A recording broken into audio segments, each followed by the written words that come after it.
This week, I did another round of listening for you. One topic, the business of compute. The other day, I relayed one to you.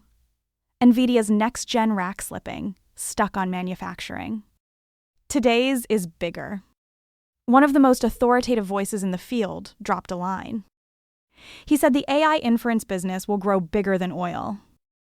And he says the endgame of the compute war isn't in ground data centers. It's in space. The takeaway, up front. They're fighting over it again. Some are busy collecting rent, some are staging a revolt, and some are asking, where does the power come from? But the most counterintuitive part is this. What decides future compute isn't whose chip is strongest. It's who has more power. The bar for data centers shifted from how big you can build to how much power you can feed it. I'm not taking sides. I'm just relaying what each of them said. The next 2 years, who controls AI's utilities and what they cost? This concerns you. Same as always. Let's match the faces to the takes. 4 camps on stage this time. First, Dylan Patel. You might not know the name. But in AI hardware, his firm SemiAnalysis is one of the most authoritative research shops on the planet. It's him, in a deep Sequoia interview, who dropped the inference beats oil line. This is someone standing at the top of the compute stack, seeing the whole board.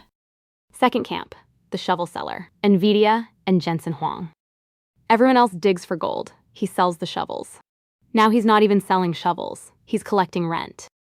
This chair needs a little red flag next to it. NVIDIA is the biggest vested interest in this game. When it says compute is precious, hear it through its balance sheet. Third camp, the ones trying to escape NVIDIA. Google, Amazon, and the cloud giants, plus AMD, are all building their own chips, grabbing the lifeline back from one company. This is the revolt. Just remember 2 words, NVIDIA. Fourth camp, the 2 most overlooked things, the power grid and you and me. AI factories run 24/7, and they eat power at a frightening rate. In this chair sit the people who most deserve to be heard. The regular people hit by power prices, by AI costs, by this trillion-dollar gamble. 4 camps, 4 seats, 4 directions. Don't rush to believe any of them yet. On the surface, they argue whether there's enough compute, whether NVIDIA is that strong. But listen closely. The real disagreement hides in 2 sentences. First, the bottleneck for compute is no longer the chip, it's power.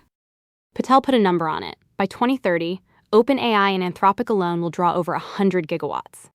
100 gigawatts is roughly the power consumption of a mid-sized country. So he says future data centers won't compete on size, but on who can secure and afford that much power. All the chips in the world, with no power, are just scrap metal. The second sentence is the one that sends a chill down your spine. Will compute, like oil, become a strategic resource where whoever holds it holds power? If it does, you've seen what comes next. Rent-seeking, hoarding, smuggling, chokeholds. Only this time, what they fight over isn't oil fields. It's data centers and power plants. On whether compute is the new oil, I won't hand you just one voice. I'll set out 4 chairs. You weigh them. Chair 1, the inference is the new oil camp, is Patel. He says the inference market will surpass oil, taking several % of global GDP. The current shortage lasts until models stop improving. And the final battlefield is space. 20 years out, most new compute gets deployed off-planet.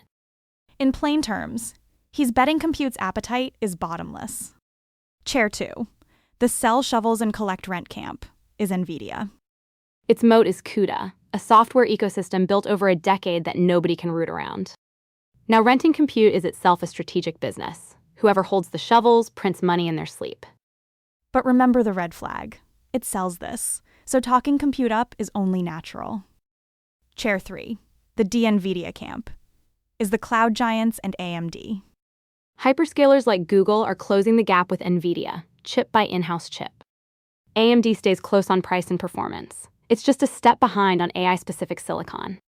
Their bet, no moat lasts forever, and the shovels get copied sooner or later. The fourth chair I'm saving for the grid, and for you and me. Here's a counterintuitive point. The US actually has an edge on energy cost. Cheap power becomes a new national advantage. You catch the drift. The contest moved from chips to power prices and power grids. And in that fourth chair sit you. This multi-trillion gamble. The power burned. The money spent.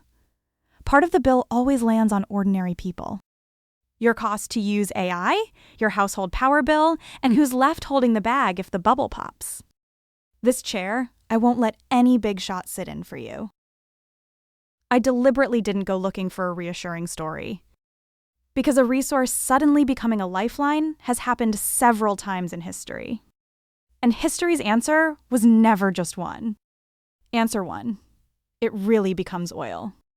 Whoever holds it rules. Those who can't buy it, grab it, steal it, choke you with it. Chip export controls, black market prices, big smuggling cases. This is already happening. Answer 2. It's more like electricity or the railroad. In the first decades, whoever built it made a fortune. A scarce luxury. But later, it became a socket in the wall, a rail under your feet. So cheap you forget it was ever precious. Compute could get that cheap too. Answer 3. The gold rush playbook. 9 of 10 who dug for gold lost money. The steady winners sold shovels and water on the roadside. NVIDIA is that shovel seller right now. But the gold rush also tells you. The shovel windfall doesn't last. Someone always copies a cheaper shovel. And answer 4. Like internet bandwidth back in the day. 20 years ago, bandwidth was expensive and scarce. Everyone hoarded it. Then it went into surplus overnight. Now who worries about the data to stream a video? So the premise that compute is forever scarce may itself be temporary. All 4 answers laid out in front of you. Don't expect there to be only one. After the whole round, my take comes down to one line. Over the next 2 years, what you should really watch isn't which model got stronger. It's compute and power, who controls them, and what they cost. Because how strong the model is, that's the spectacle. Who controls compute? That's the substance. Whether compute is like oil depends on which way it goes.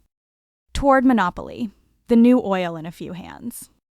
Or toward surplus, the new electricity everyone can afford. Those 2 roads are far apart. From here, just watch 3 signals. 1. Watch whether the data center bottleneck shifts from short on chips to short on power and grid. That day, the decider of this race has changed. 2. Watch NVIDIA's rent money. The day its compute windfall gets eaten away by hyperscalers' own chips, the shovels are no longer scarce.